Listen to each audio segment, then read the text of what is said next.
Hello everyone, welcome to my channel. Congratulations for your CPET exam that it went so well. तो आज discussion करेंगे कि इसका cut off कैसे होगा, क्या होगा। आप लोगों ने मुझे बहुत सारे कमेंट्स किए थे कि मैम इतना आ रहा है, इतना मेरा आया है, इतना रॉन्ग है। तो आप सभी को तो पता ही होगा कि इसका जो मार्किंग सिस्टम है ये कैसा है। मार्किंग सिस्टम बोलता है कि आप अगर 4 क्वेश्चन गलत कर दो, 4 क्वेश्चन गलत कर दो तो हर एक क्वेश्चन के लिए आपको 0.25 मार्क्स काटा जाएगा। ठीक है, माइनस मार्किंग होगा, 0.25 मार्क्स माइनस हो गए अगर एक क्वेश्चन आप गलत करते हो तो। लेकिन तो इसका मतलब है अगर आप 4 क्वेश्चंस गलत करें तो आपका -1 हो जाएगा। ठीक है, 4 क्वेश्चंस गलत करने पर -1 आपका हो जाएगा। अगर आपने 100 में से 80 क्वेश्चंस लिखे हैं और उसमें से 4 आपने गलत कर दिया तो इसमें से माइनस हो जाएगा 1, तो आएगा हमारा 79। तो इतने ऐसे ही ये कैलकुलेट होता है। तो आप ज़्यादा गलत मत करिएगा, मतलब अगर ज़्यादा गलत कर दिए हैं तो माइनस ऐसे इसके ऊपर ही, इसके बेसिस पर काउंट होगा। ठीक है, तो फिर आज हम देखते हैं कि कौन से ऐसे फैक्टर्स हैं जो कि कट ऑफ मार्क्स को अफेक्ट करते हैं, इन्फ्लुएंस करते हैं। किसकी वजह से कट ऑफ मार्क्स किस फैक्टर की वजह से अफेक्ट होता है। तो मैंने एक बेसिक चीज़ सर्च करी थी गूगल पे। तो इसके सर्वे ने बताया है कि कट ऑफ मार्क्स को ज़्यादातर कुछ इसके फैक्टर्स हैं, जैसे कि एग्ज़ाम का डिफ़िकल्टी लेवल एक है, कैंडिडेट्स का नंबर वैरी करता है, अवेलेबिलिटी ऑफ सीट्स का नंबर वैरी करता है, रिजर्वेशन पॉलिसी जैसे कास्ट के ऊपर जो रिज़र्व होने के लिए वो पॉलिसी वैरी करता है। तो देखते हैं उसने क्या बताया। गूगल ने हमें बताया कि एग्ज़ाम अगर ज़्यादा डिफ़िकल्ट होगा तो हायर स्कोर रखने पर मतलब नहीं फोर्स किया जाएगा, उसकी तरफ हमारा कट ऑफ मार्क्स लो रहेगा। ठीक है, एग्ज़ाम अगर हाई डिफ़िकल्ट होगा जैसे कि नीट का कोई और जेई का कोई। ठीक है, उसके बाद देखते हैं कि कैंडिडेट्स का नंबर भी इस पर वैरी करता है। अगर कैंडिडेट्स बहुत ज़्यादा हैं तो इंस्टीट्यूशन क्या करेंगे, हायर कट ऑफ रखेंगे, जैसे कि उनको कैंडिडेट्स अच्छे मिले, जो टॉप कैंडिडेट्स मिले। ठीक है, एंड अवेलेबिलिटी ऑफ सीट, अगर सीट भी ज़्यादा हो तो कट ऑफ मार्क्स भी limited number of available seats can push cut off higher as institutions need to be more selective. तो जब भी ज़्यादा सीट होगा तो ये लोग कट ऑफ मार्क्स भी ज़्यादा रखेंगे। ठीक है, फिर नेक्स्ट बोला गया है रिजर्वेशन पॉलिसी।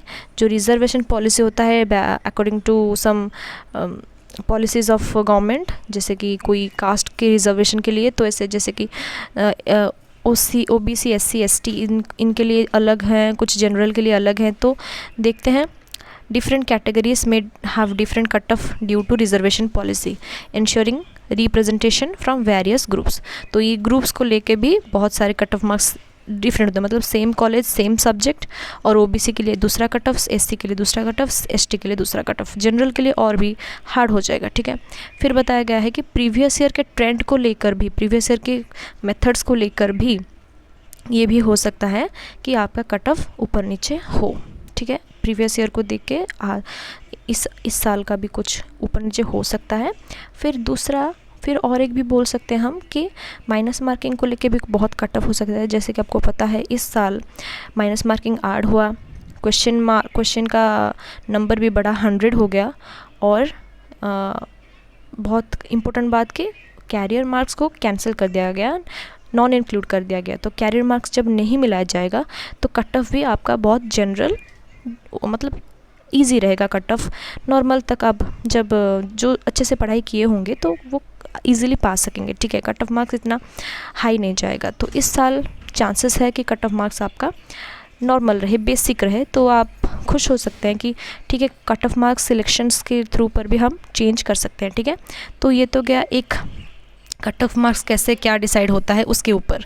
तो फिर देखते हैं हम कि देखते हैं कि कॉलेज के यूनिवर्सिटी के वाइज आपका कट ऑफ कितना जाने का चांसेस है। तो इसके लिए आपको सर्च करना है गूगल पे। मैंने ये सर्च किया था CPET cut off marks of SAMS। तो आप SAMS उड़ीसा के जाकर भी उस वेबसाइट के ऊपर जाकर भी आप डिस्कशन कर मतलब ढूंढ सकते हैं ये वाला ऑप्शंस। तो देखते हैं क्या लिखा है। तो आपको क्लिक करना है यहाँ पर।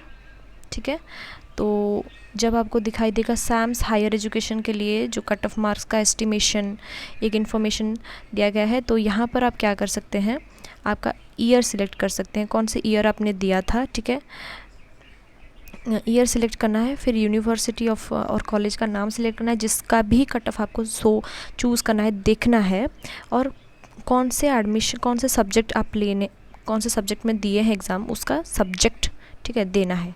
उसके बाद शो पर क्लिक करना है। तो चलिए करते हैं ये वाला। तो देखते हैं, पहले हम ये वाला सिलेक्ट कर देंगे, फिर कौन सा भी एक बरहमपुर यूनिवर्सिटी हो, भद्रक हो, या फिर कैपिटल लॉ कॉलेज हो, कॉलेज ऑफ फार्मास्यूटिकल साइंस, या फिर Deogarh university, Ganjam law college. तो हम एक गवर्नमेंट वुमेंस कॉलेज पूरी ये वाला सर्च करते हैं, और उसके बाद हमारा सब्जेक्ट सर्च कर लेते हैं, इंग्लिश हो, हिस्ट्री हो, इकोनॉमिक्स, तो यहाँ पर हमारा इंग्लिश सर्च करते हैं और शो करेंगे। उसके बाद हमारा कट ऑफ यहाँ पर दिखाई देगा पूरी में। तो दोनों कैटेगरी में इसके हैं, जनरल के लिए एक और एससी के लिए एक। तो देखो जनरल के लिए 46 आ जाएगा आपका पहला सिलेक्शन, सेकंड सिलेक्शन में 46, और इसके थोड़ा सा मतलब पॉइंट वाइज इसका थोड़ा सा घटा दिया है, और उसके बाद थर्ड सिलेक्शन में 42 आएगा। लेकिन अगर अब एससी कास्ट की हों तो आप 33 लाने पर भी मतलब यहाँ पर ले सकते हैं। और सीट्स कितने अवेलेबल हैं, ये वाला शायद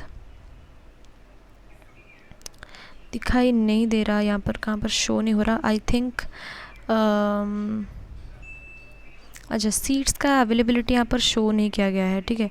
तो आप इस तरह से आपका कट ऑफ सिर्फ पता लगा सकते हैं, ठीक है।